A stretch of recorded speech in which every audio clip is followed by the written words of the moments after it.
Olá amigos, sejam bem-vindos a mais um vídeo do meu canal. Eu sou o Lucas Knipe e vamos falar sobre o sexto dia de Roland Garros. A gente teve aí muitos jogos interessantes que começaram a terceira rodada do torneio. Já temos aí os primeiros, podemos dizer, 8 classificados para as oitavas de final. Amanhã vamos conhecer os outros 8, né? E assim, já tem duelos, né, definidos aí de oitavas de final. Basicamente todos esses jogadores estão no mesmo lado da chave. Eu vou até comentar aqui os jogos que são formados depois do resultado dessas partidas. Então assim, peço que você deixe seu like, se inscreva no canal, compartilhe esse vídeo e vamos para os jogos, né? Primeiro deles, Lorenzo Musetti contra Mariano Navone. Um jogo que começou complicado para o Musetti, né? O Navone jogando um baita tênis. Navone conseguiu fazer 6-4, 2-0, né? E esse tipo de situação colocou o Musetti, obviamente, sob muita pressão. O Navone também chegou a ter 3-2 de saque no segundo set, mas depois desse momento, o Musetti começou a controlar mais as ações, começou a melhorar também cada vez mais os games de devolução, começou a entrar mais no saque do Navone, e aí o jogo foi começando a virar. E assim, se a gente olha as médias da partida, o Musetti só conseguiu 69% dos pontos com o primeiro saque e 45% com o segundo, porque o Navone é um ótimo devolvedor, ele sabe jogar muito bem os games de devolução. Mas o Navone tem um problema, ele não é um bom sacador. 53% dos pontos com o primeiro saque é uma estatística muito ruim, né? Isso fica pior, né, quando você vai analisar o terceiro, do segundo set para frente, ele só no último que ele chegou a ter 50% dos pontos com o primeiro saque, mas estava colocando menos primeiro saque em quadra. Então, é aquela situação, né? O jogo começou a ficar cada vez mais complicado. Se o primeiro saque ele ganhava esse pouco ponto, você vê que o saque é tão pouco efetivo que cai de 53 para 49, não muda tanta a dinâmica do jogo. Então, é curioso, mas o Navone lutou, porém o Musetti virou, então 4-6, 6-4, 6-3, 6-2, 3 horas e 25, jogo longo. Obviamente, fisicamente, aí não é o jogo ideal para o Musetti, mas ele está na próxima fase. Tommy Paul teve muito trabalho contra Karen Khachanov, né? Um jogo de 4 horas e 7 minutos de duração, um jogo muito baseado no fundo de quadra, os dois ali em primeiro saque, 69% para o Paul, 63% para o Khachanov, não é a porcentagem das mais altas. Então assim, jogo duro e foi uma gangorra, né? O primeiro set 6-3 para o Paul, o segundo 6-3 para o Khachanov, o terceiro set 7-6 para o Paul, com 9-7 no tie-break. Esse é o set que ia ser mais decisivo para a partida, porque o Khachanov chegou a ter 2 set points e não aproveitou. O Tommy Paul é um cara muito aguerrido, luta o tempo inteiro. Aí no quarto set a gente teve o Khachanov fazendo 6-3 e no último o Tommy Paul faz 6-3. Então um jogo muito duro, muito difícil, mas é o tenista americano que sai com a vitória e avança às oitavas de final pela primeira vez na carreira em Roland Garros e agora alcançou as oitavas de final de cada um dos 4 Grand Slams. É um baita currículo que o Paul vai construindo, um cara muito inteligente, extremamente combativo, muito sólido, e assim, é o tipo de tenista que tem que respeitar porque ele é muito confiável, né? Tipo assim, chega quase longe em quase todos os torneios. É aquela questão, né? Às vezes parece o mesmo problema do Demi Nauer no aspecto de que talvez falta algo a mais para o jogo, porém sou um grande fã do tênis do Tommy Paul. A gente teve o Alexei Popper vencendo o Nuno Borges, né? Vitória por 3-0, 6-4, 7-6, 7-6. Um jogo que assim, né? O primeiro set para o Popper foi bem assim, quebrou logo de cara e sustentou sem dificuldades. 100% dos pontos com o primeiro saque no primeiro set, de 16 de 16, aí fica difícil, né? No segundo set, né, a porcentagem dos pontos com o primeiro saque caiu, mas para 75, né? Tipo assim, né, caiu, mas ainda continuou bem alta e ainda tinha 50 com o segundo saque, né? E a verdade é que quando a gente viu também o jogo ali do Borges, quando ele estava sacando, ele teve 67 com o primeiro saque e 39 com o segundo, né? Então é um negócio até um pouco curioso, né? Quando a gente para analisar, né? De que houve uma disparidade maior do que um tie-break, só que na hora de fechar o set ele era quebrado, aí teve que jogar o tie-break, num tie-break muito duro, de 13-11, o Popper conseguiu fechar o segundo set, né? Quase que ele perde um set que ele foi superior quase em sua totalidade. No terceiro set, o jogo ficou um pouco mais perigoso, né? E assim, ele produziu 6 breakpoints, não aproveitou nenhum, e alguns deles eram match points, e aí teve 3 breakpoints o Borges e não aproveitou nenhum, com destaque alguns aces que o Popper fez, e no último set foram 8 aces, né? E assim, conseguiu ali no tie-break fechar em 7-5 e agora ele tá nas oitavas de final de Roland Garros pela primeira vez, né? Um jogo bastante interessante, foi legal de assistir.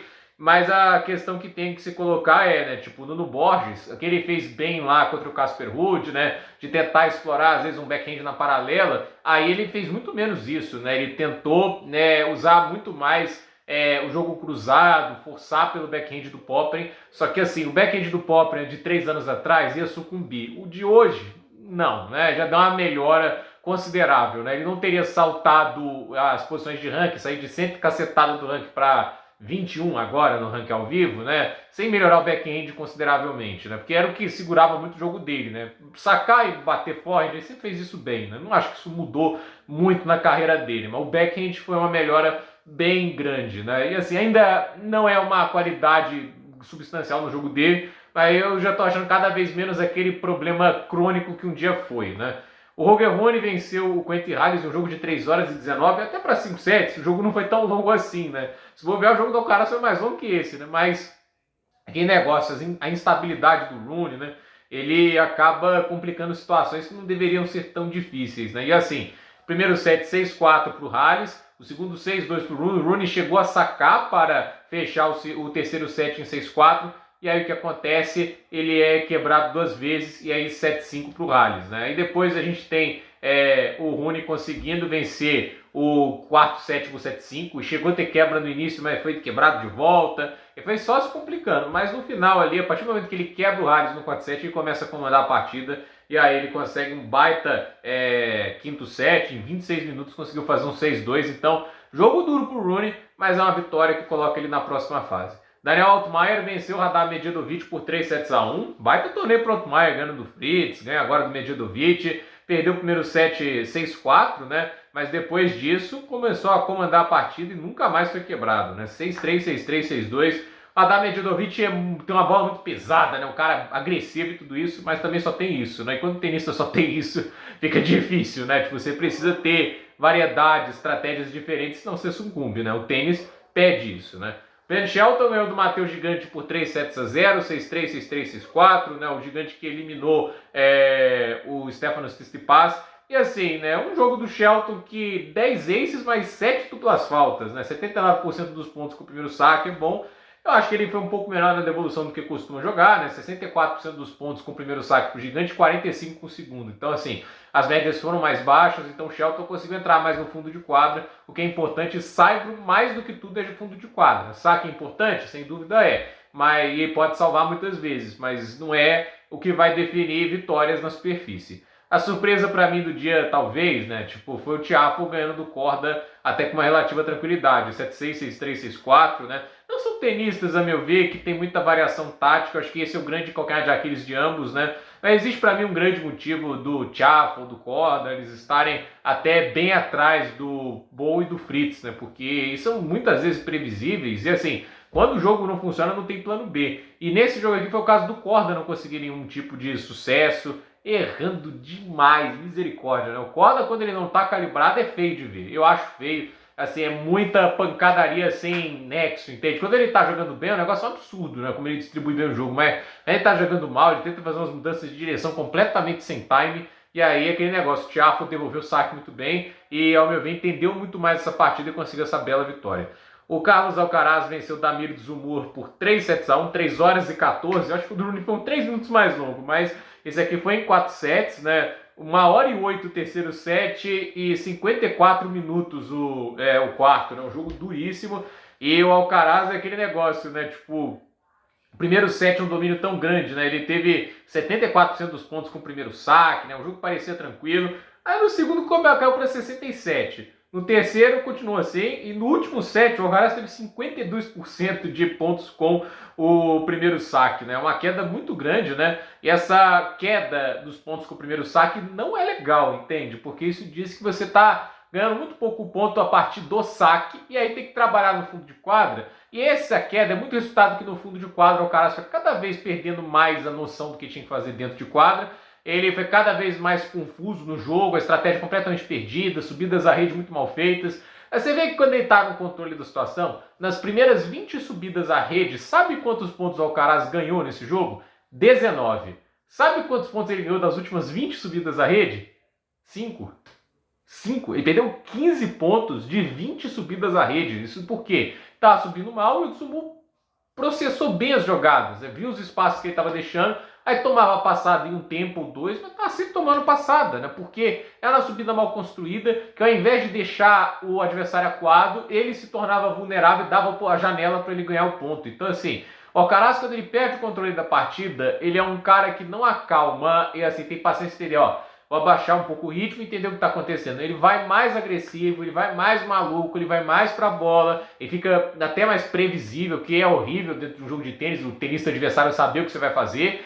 E aí o que acontece? O jogo começa a perder o controle. Então, assim, o terceiro set, né, ele é um set que o Alcaraz perde 6 chances de quebra e, assim, né, não aproveita as chances. O Tsumu sacando naquela velocidade, né? E o Alcaraz, por exemplo, no segundo saque dele, 65% dos pontos foi pro Bosnia, só que 35% dos pontos com o segundo saque, né?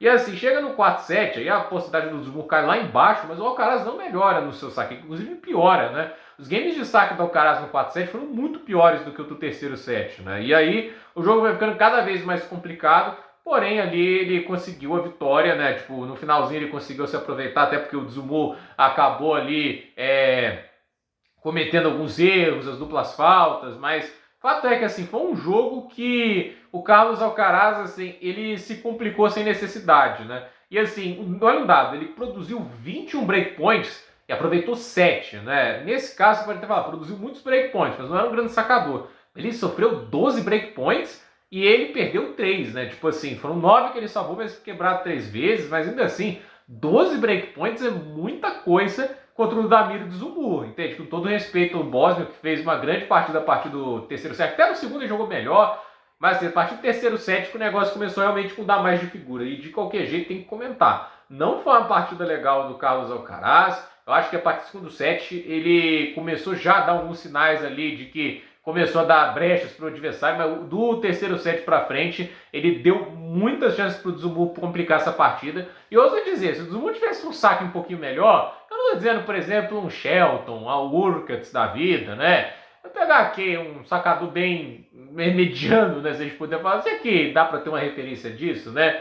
Você coloca ali um Arnaldo sacando, né? Não é um saque ruim, mas também nada de especial. Eu acho que esse jogo, cara, é muito mais complicado, porque o Dzumhur não saca bem. Aí o jogo ficou assim, um Goffin num bom dia sacando ia ser, esse jogo do Alcaraz era derrota, porque perdeu lá em Miami. Eu acho que um Goffin hoje o Alcaraz estaria muito lascado, porque do jeito que ele jogou sem estratégia, ele ficaria assim na mão do Goffin, que sabe aproveitar dessa situação com poucos, né? O Telon, amanhã, os jogos de amanhã, Talon Grigspor contra Ethan Quinn, Jannik Sinner contra o Jiří Lehečka, a gente tem o Alexander Zverev contra o Flávio Koboli, o Jack Draper enfrenta o João Fonseca. Não destaque aqui para esses 3 jogos, né? Sinner e Lehečka é um jogo que pode ser interessante, o Lehečka é um cara muito forte no fundo de quadra, ele pode complicar a vida do Sinner se o Sinner entrar muito desatento, né? O Koboli também pode machucar o Zverev, muito bom jogador. O João Fonseca e Draper é o jogo que a gente está querendo assistir mesmo, né? Deve ser por volta das 10 horas, né? E detalhe, né? O jogo vai ser na quadra Suzanne Lenglen, tá? O jogo seria na Philippe Mathieu, né? Acho que essa é a quadra, né?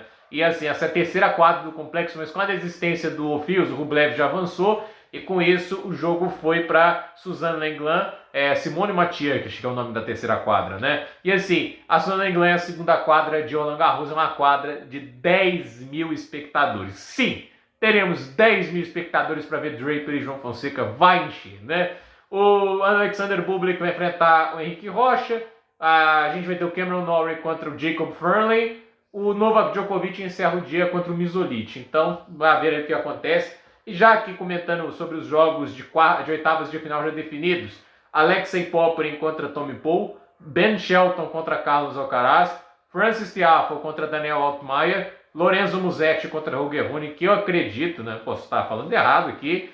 Lorenzo Musetti Rune tem cara de ser o jogo que encerra a sessão, e não acho que seria errado não, porque desses 4 jogos, eu acho que eu tenho potencial de entregar a partida mais legal. Eu acho que o tênis tem que pensar assim, a partida que você vai colocar no horário nobre é que você quer vender o esporte para o mundo, né? E se você tem um Musetti Rune, é a melhor chance. Porque o Shelton e o Alcaraz pode ser até que seja legal, mas eu acho assim que a maior probabilidade é que esse jogo entre Musetti e Rune seja o mais interessante do dia. Então, gente, por esse vídeo é isso. Dúvida nos comentários, deixe seu like, se inscreva no canal, compartilhe este vídeo e até o próximo vídeo.